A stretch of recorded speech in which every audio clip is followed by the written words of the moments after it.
ચૂંટણી હોય એટલે દુનિયાભરની સભાઓ થાય અને મંચ ઉપરથી નેતાજી મન ફાવે એવા વચન આપે. એ રાષ્ટ્રીય નેતા પણ હોય, પ્રાદેશિક નેતા હોય, લોકલ નેતા પણ હોય. ચૂંટણી પાર્લામેન્ટની છે, પણ ધારાસભ્યોનું પણ મહત્વ છે. ધારાસભ્યો મંચ ઉપરથી ભાષણ આપે, વચન આપે. અત્યાર સુધી આપણે સાંભળતા હતા, એક તરફી હોય ને, સ્ટેજ ઉપરથી નેતાજી બોલતા હોય માઇકમાં, આપણે બધા સાંભળતા હોય. પણ હવે બે તરફી થવા લાગ્યું છે. જી હા, હું વાત કરું છું મોરબી, કચ્છ મોરબી એ વિસ્તારની અંદર મોરબીના ધારાસભ્ય કાંતિભાઈ અમૃતિયા વિનોદ ચાવડાના પ્રચારમાં પહોંચેલા. એમને મંચ ઉપર હતા, એમનું સન્માન પણ હતું, સમાજ સન્માન કરતો હતો. અને એ સન્માન કાર્યક્રમમાં એમને વિચાર્યું પણ નહીં એવું થયું. જે લોકો સન્માન કરતા હતા એમાંથી એક વ્યક્તિએ ઊભા થઈને પૂછ્યું કે નેતાજી, અત્યારે બહુ બધા ભાષણો આપો છો અને બહુ વચનો આપો છો, તો જૂના વચનો યાદ તો કરો. નેતાજી સ્વાભાવિક રીતે જ, કાંતિભાઈ તો માસ્ટર છે જનતાની નાળ પારખવામાં, પણ આ થાય એટલે નેતાજી ભોઠા તો પડે ને. જોકે કાંતિભાઈ ભોઠા નહીં પડેલા, પણ આ જોજો આ સાંકેતિક છે, આ સમજવા જેવું છે. જે નેતાઓ ભાષણમાં ખોટા ખોટા વચન આપે છે પછી દેખાતા નથી, એમને આ વિડીયો જોવા જેવો છે, સાંભળવા જેવો છે. કારણ કે કાંતિભાઈએ તો બાજી સંભાળી લીધી, પણ બધાની તાકાત કાંતિભાઈ જેવી તો ના હોય ને સંભાળવાની. એટલે બધા નેતાઓ, ફરીથી કહું છું, નેતાઓ સાંભળી લો કાંતિભાઈનો આ વિડીયો. વર્ષોથી અહીં વાડી વિસ્તારમાં રહેતા ભાઈઓ માટે આજની તારીખે લાઇટ કનેક્શન નથી મળતી, તો એક લાઇટ કનેક્શનનું કરાવી દેજો. તેમજ જે ભૂગર્ભ અને પાણીનું કામ બાકી છે એ આજની તારીખે અમારે ઘરે ટપાલ નથી પહોંચતી, તો મહેરબાની કરી અને અમારી અપેક્ષાને અને આ અમારું કાર્ય કરાવો એવી નમ્ર વિનંતી. 2 વર્ષથી ધક્કા ખવડાવે, હવે આશા રાખી કે ભાઈ ધક્કા ન ખવડાવે ને કામ કરે.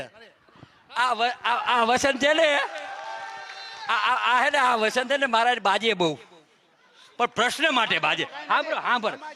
સાંભળો પણ એમાં શું હે, હજી વરા હું આવ્યો 30 વર્ષથી તમે એમને જો હવે હું બોલું નહીં. આ વસંત નો એક વાડી વિસ્તારમાં લાઈન નાખી, સ્કૂલ એમ નથી, પાણીની લાઈન એક જોયું કાંતિભાઈએ કેવી બાજી વાળી કે વસંતભાઈ બાજે કરીને. પણ વસંતભાઈએ સવાલ પૂછી લીધો કે સાહેબ આટલા ધક્કા ખવડાવો છો. કે એ પણ વસંતભાઈ કહેતા હતા કે બહુ ધક્કા ખાધા, ચંપલ ઘસાઈ ગયા. એટલે લાગ્યું કે જાણવું સમજવું જરૂરી છે. વસંતભાઈ પણ જોડાયા છે, એમની સાથે પણ વાત કરી છે મેં. કાંતિભાઈ અમૃતિયા સાથે પણ વાત કરી છે, અને હેમાંગભાઈ રાવલ કોંગ્રેસના નેતા છે, એમની સાથે પણ વાત કરીશું. હેમાંગભાઈ પાસેથી અનુભવો જાણવા છે. ખેર, વસંતભાઈએ કેમ મંચ ઉપરથી આવો સવાલ ઉઠાવવો પડ્યો અને કેમ જેનું સન્માન કરતા હતા એમને જ પૂછવું પડ્યું, આ રીતે કહેવું પડ્યું, એ પણ જોઈ લઈએ. વસંતભાઈ નમસ્કાર, આપનું સ્વાગત છે.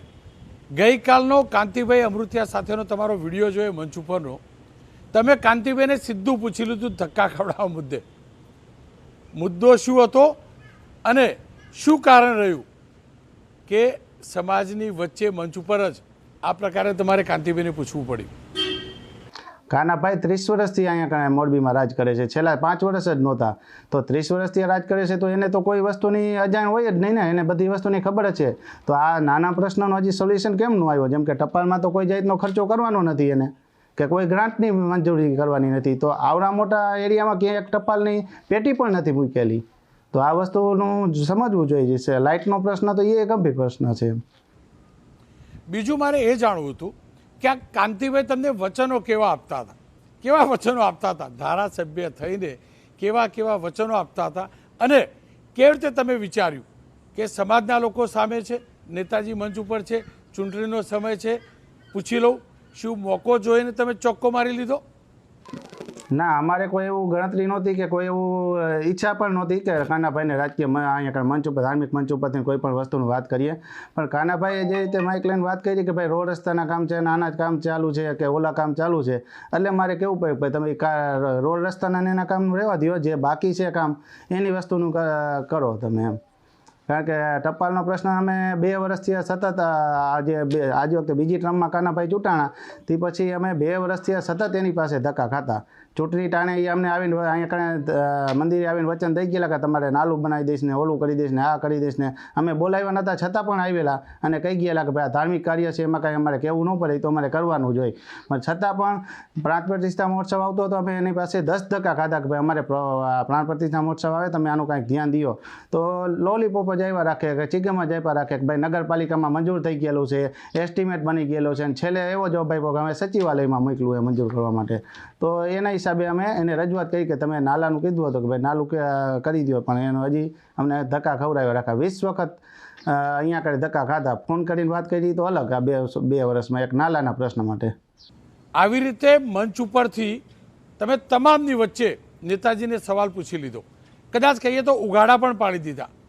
કાર્યક્રમ પત્યા પછી નેતાજી એટલે કે ધારાસભ્યશ્રીએ તમને કંઈક કહ્યું ખરું? તેમની વર્તણૂક કાર્યક્રમ પત્યા બાદ તમારી સાથેની કેવી હતી?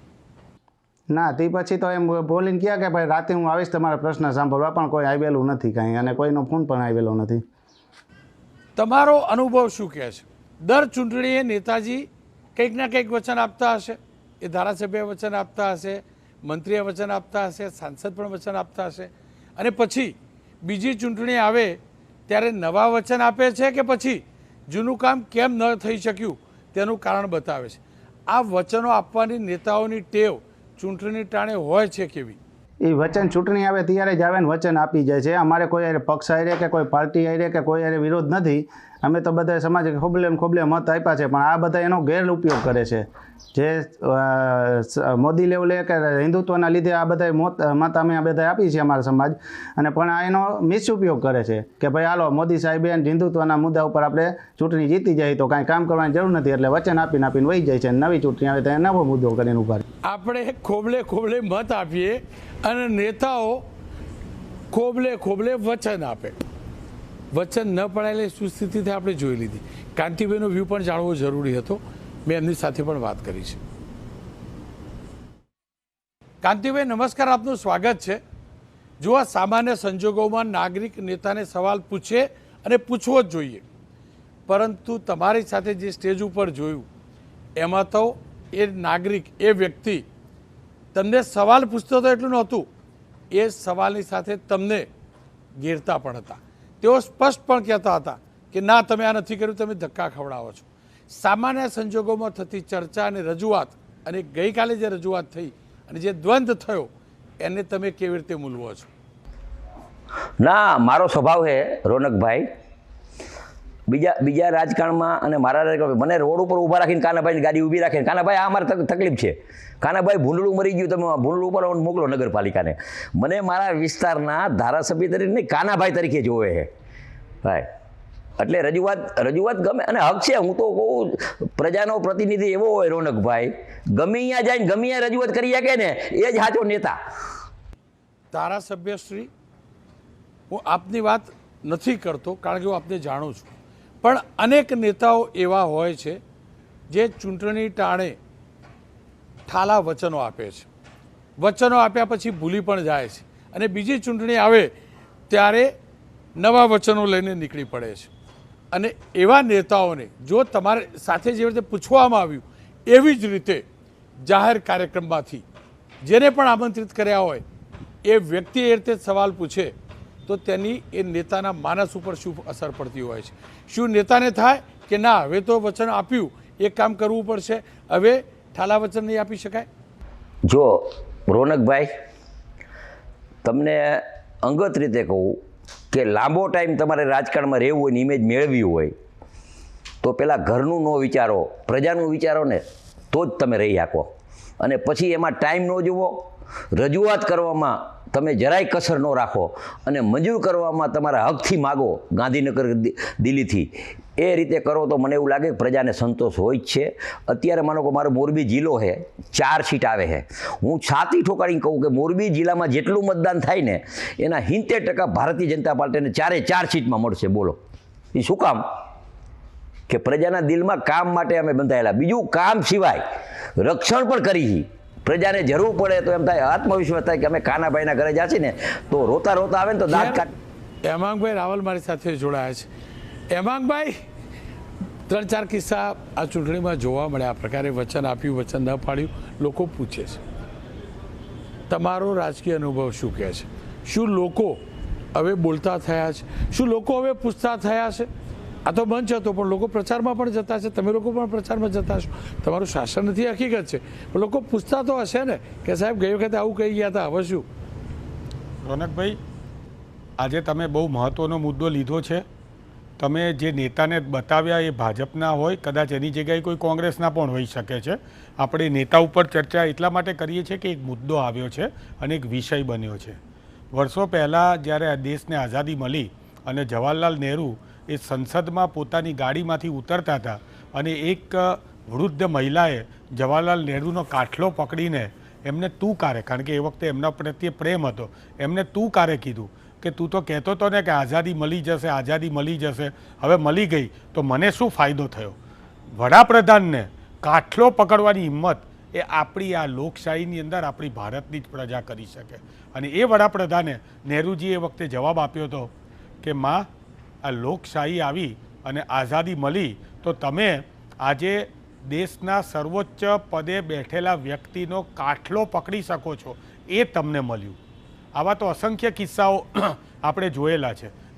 આજે કાંતિભાઈને આ જે પ્રશ્ન પૂછવામાં આવ્યો, પણ એમાં એમણે કહી દીધું કે ભાઈ, એક એક્સક્યુઝ પણ આપ્યો કે ભાઈ 2 વર્ષ પહેલાં હું નહોતો, બ્રિજેશભાઈ મિર્ઝા હતા, તમારે એમને કરો, 30 વર્ષમાં થોડા સમય હું નહોતો.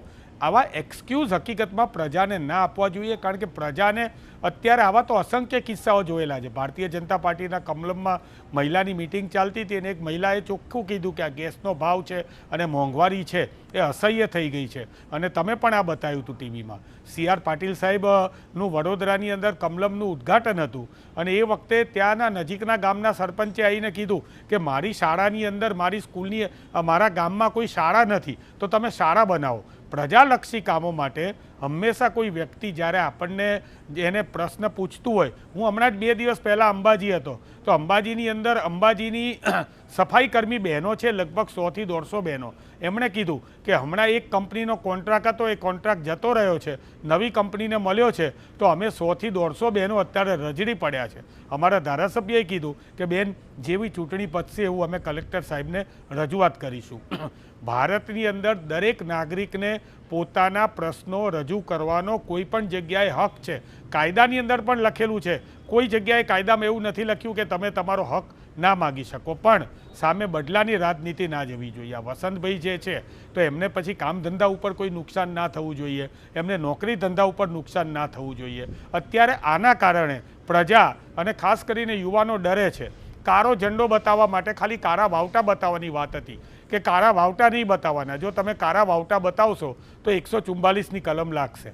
અને આવું થયેલું છે ભૂતકાળમાં. અમારા કાર્યકર્તાઓએ કારા વાવટા બતાવ્યા અને એમને સીધી પાસા કરી દેવામાં આવેલી છે. આવા સંજોગોમાં પણ પ્રજા જ્યારે શાસક પક્ષને પૂછે છે, કોઈ પણ શાસક પક્ષ હોય, કર્ણાટકમાં અમારી સરકાર હોય તો એમને પણ પૂછવાનો હક છે, તો શાસક પક્ષને પૂછે છે તો એ મને લાગે છે કે આપણા DNAમાં છે, આપણા જીન્સમાં છે. જે પેલા માજીએ જવાહરલાલ નહેરુને પૂછ્યું હતું એ જ DNA છે આપણો અહીંયા સુધી છે. પણ સાથે મને રોનકભાઈ એ થાય છે કે સાલું આ બધા નાના પ્રશ્નો પોસ્ટ તમારા ત્યાં ના પહોંચે. આ જમાનાની અંદર, કુરિયરના જમાનાની અંદર લોકોને કોમ્યુનિકેશન માટે ગામડાના લોકોને હજી પણ પોસ્ટ ઉપર આધાર છે. પોસ્ટ ના પહોંચે એવા પ્રશ્ન છે કે પછી પાણીના ગટરના પ્રશ્ન. કેમ આ બધા પ્રશ્ન, આ હું અહીંયા ફોટો લઈને આવ્યો છું, આ ચમચમાટા 4 કમલમ અહીંયા બતાવ્યા છે. 5 સ્ટાર જેવી હોટેલો છે આ, એના જેવા કમલમની ઓફિસો છે. કેમ ત્યાં પાણીનો પ્રશ્ન નથી નડતો? કેમ ક્યાં ગટરનો પ્રશ્ન નથી નડતો? ત્યાં કેમ કોઈ પણ પ્રકારનો પ્રશ્ન નથી નડતો? ત્યાં નાળાનો પ્રશ્ન નથી લડતો? ત્યાં કોઈ એવું નથી કહેતું કે હું તો હમણાં જ ચૂંટાઈને આવ્યો છું? ત્યાં બધું જ ચકાચક હોય છે. જો આપણે કમલમમાં ચકાચક હોય, જો સચિવાલયમાં ચકાચક હોય, કલેક્ટર ઓફિસની અંદર ચકાચક હોય, ઘણી એવી બાબતો છે રોનકભાઈ કે કલેક્ટર ઓફિસની અંદર આજે પણ અંગ્રેજોના જમાનાનું ત્યાં લખેલું હોય છે. તમે ઓફિસોમાં જાઓ ત્યાં અધિકારીઓ માટેનો વોશરૂમ. અરે ભાઈ, હવે અંગ્રેજોમાં હતો, અંગ્રેજો માટે હતો, અત્યારે તો દેશના દરેક નાગરિકને ત્યાં જવાનો હક છે. તો આવા તો ઘણા બધા કિસ્સાઓ છે, આવી ઘણી બધી વાતો છે. આપણે હમણાં જ વડોદરાના અત્યારના ઉમેદવાર છે હેમાંગભાઈ જોશી, એમનો પણ એક કિસ્સો હતો. એમને પણ આવી રીતે રોડ ઉપર ઊભા રાખીને પ્રશ્ન પૂછી લેવામાં આવ્યા કે ભાઈ તમારા કોર્પોરેટર કંઈ કરતા નથી, તમે કંઈ કરતા નથી, ધારાસભ્યએ કંઈ કર્યું નથી. તો મને લાગે છે કે સામે પક્ષે નેતાએ કોઈ પણ હોય, કોંગ્રેસના હોય, ભાજપના હોય, સંપૂર્ણ જવાબદેહી બતાવવી પડે. 24 કલાક 365 દિવસ ફોન ઓપન રાખવો પડે. અમે તો અમારા યુવાન કાર્યકર્તાઓને, અમારા યુવાન જે NSUIના અને યુથ કોંગ્રેસના નેતાઓ છે એમને તો અમે ટ્રેનિંગ આપીએ છીએ કે ભાઈ તમે એક્ટિવ લિસનિંગ કરો. એક્ટિવ લિસનિંગનો મતલબ શું? તમે એક વખત પ્રજાને ધ્યાનથી સાંભળી લો. આ વસંતભાઈને પૂરું બોલવા ના દીધું તો એ આજે અહીંયા તમારા મંચ ઉપર આવીને હું તો બોલીશમાં બોલ્યા. એમને ત્યાં માઇક ઉપર બોલી દેવામાં આવ્યું હોત છતાં પણ હું તમને કહું, એમને અંતે જે પણ નેતા હતા, હું અત્યારે ભાજપ કોંગ્રેસમાં નથી જવા માગતો, બહુ સ્વચ્છ વિષય છે આ, જે પણ નેતા હતા પણ એમણે કીધું કે હું તમને સાંજે આવું છું, પણ સાંજે હજી સુધી એમની પડી નથી. મને લાગે છે કે નેતાઓએ પ્રજા પ્રત્યે જવાબદેહી સ્વીકારવી પડશે. પ્રજાના કામો જે છે એમાં માત્ર વચનો નહીં આપવા પડે, ઠાલા વચનો હવે નહીં ચાલે. આ સોશિયલ મીડિયાના જમાનાની અંદર અને તમારા જેવા મીડિયાની ચોથી જાગીરના જમાનામાં પ્રજાને આપેલા વચનો કોઈ પણ પક્ષે આપ્યા હોય એ પૂરા કરવાની જવાબદારી જે તે પક્ષના નેતાની છે અને જવાબદારી સ્વીકારવી જ રહી. જી જી ખેર, નેતાઓ એવું સમજે છે કે જનતાની મેમરી ઓછી હોય છે. જે કહ્યું કે સાંજ પડી નથી, હા હકીકત છે. 5 વર્ષ બાદ જ સાંજ પડે જ્યારે ફરીથી ચૂંટણી આવે, લોકસભા, વિધાનસભા, જિલ્લા પંચાયત, તાલુકા પંચાયત, જે પણ. આ કાંતિભાઈ પૂરતી વાત નથી. ઘણા નેતાઓ એવા છે માત્ર વચનો આપે છે. જો કે આપણે ફરીથી કહું છું, શિસ્ત સાથે તો પૂછી શકીએ ને. આપણે મત આપીએ છીએ, આપણે એમના માટે લાઇનમાં ઊભા રહીએ છીએ, આપણે એમના માટે 40-41 ડિગ્રી તાપમાનની વચ્ચે ઊભા પણ રહીશું. પણ હા, મત આપ્યા બાદ જે પણ જીતશે એને આપણે પૂછીશું. અને કોઈ પૂછે કે ના પૂછે, હું તો બોલીશ.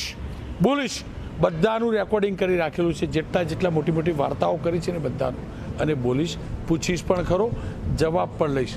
હા, એ હકીકત છે. આપણામાં એવું કહેવાય છે, રઘુકુલ રીત સદા ચલી આવી, પ્રાણ જાય પણ વચન ના જાય. નેતાજી, અમારે કોઈનો પ્રાણ નથી જોતો. મહેરબાની કરીને પાળેલું વચન, જે વચન આપેલું છે ને પાળો ને. બહુ થઈ ગયું. અને જો પાળવાની ત્રેવડ ના હોય ને તો વચન ના આપતા. વચન આપેલું નહીં પાડો તો ગુજરાતનો આ દીકરો પહેલાં પણ બોલતો હતો, આજે પણ બોલશે, સતત બોલતો રહેશે.